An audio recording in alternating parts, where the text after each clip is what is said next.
వేయాలంట. ఆ తర్వాత ఊళ్ళో ఉన్న వాళ్ళంతా కొట్టి చంపాలంట. భయం నేర్పడానికి చేసాడు ఈ పని దేవుడు. మీ దేవుడు అట్లా చేస్తాడా అంటే క్రమం రాదుగా.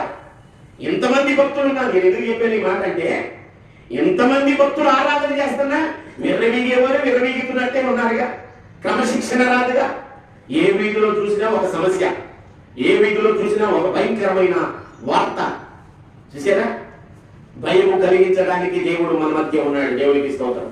దేవుడు భయపెట్టకపోతే మనకి క్రమశిక్షణ ఎలా వస్తుందండి? టీచర్ గారంటే భయం లేదంటే భయం లేదు. నా స్నేహితుడు ఆయన పక్కన వెళ్ళి కూర్చుంటాను, హోంవర్క్ రాయిపోయినా నన్ను కొట్టడం అన్నమనుకోండి, నీకు ఇంక క్రమం ఏమవుతుంది? దేవుడు భయపెట్టేవాడే ఉన్నాడు, భయభక్తులు నేర్పేవాడే ఉన్నాడు, క్రమశిక్షణ నేర్పేవాడే ఉన్నాడు. ద సేమ్ టైము ప్రేమించేవాడే ఉన్నాడు. తన బిడ్డలను క్షమించడానికి సిద్ధ మనసు కలిగి ప్రేమించే దేవుడే ఉన్నాడు. దేవుడికి స్తోత్రం. ఇలా జరుగుతుందని మనం దేవుడు చూడలేదే, మన చర్యలన్నీ ఆయనకి తెలియలే అనుకోవటానికి కాదు.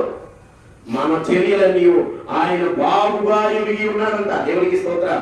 యెహోవా మాట నా నాలుకకు రాకమునిపే అది నీకు పూర్తిగా తెలిసి ఉన్నది. యెహోవా మాట నా నాలుకకు రాకమునిపే అది నీకు పూర్తిగా తెలిసి ఉన్నది. ఇప్పుడు నేను ఇక్కడ మాట్లాడే విధానం కూడా ఆయనకు తెలిసి ఉన్నది. దేవునికి స్తోత్రం. పరిశుద్ధాత్మ దేవుడు ఈ మాటలను గురించి తెలియపరచడానికి ఇష్టపడి ఉన్నాడు. దేవునికి స్తోత్రం.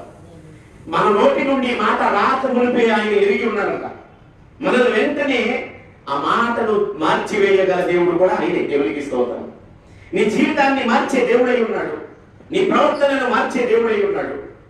నీవే దేవుని మాట వినక నీ ప్రవర్తనను సరిదిద్దుకొనక బుద్ధిహీనుడుగా దేవునికి దూరంగా తిరుగుతూనే ఉన్నావు. మార్గము తప్పి త్రోవ తప్పి దేవుని వైపుకు తిరగకుండా తిరిగి ఉంటున్నావు. ఆయన మాత్రము పొడవైన హస్తము చాపి ఉంచాడు. దినమెల్లా చేతులు చాపి పిలుస్తూనే ఉన్నాడు, నా దగ్గరికి రా, నా దగ్గరకు వస్తే నీకు నెమ్మది దొరుకుతుంది, సమాధానం దొరుకుతుంది, ఆరోగ్యం కలుగుతా ఉంది, జీవము కలుగుతుంది అని చెప్తున్నాడు. దేవునికి ఇస్తాం. నా దగ్గరికి రా ప్రభు అంటే నీకు మొరలు వినడానికి ఆయన చెవులు మందము కాలేదనియో, నిన్ను రక్షించడానికి ఆయన చేతులు కొనసకాలేదనియో దేవుని వాక్యం తెలియపరుస్తుంది. అయితే నీ పాపములు, నీ దోషములు, నీ బలహీనతలు, నీ మాటలు, నీ చూపు, నీ ప్రవర్తన, నీ వినికిడిలో కూడా పాపం ఉండి అడ్డుబండగా ఉండి నీవు రక్షింపబడలేకపోతున్నావు.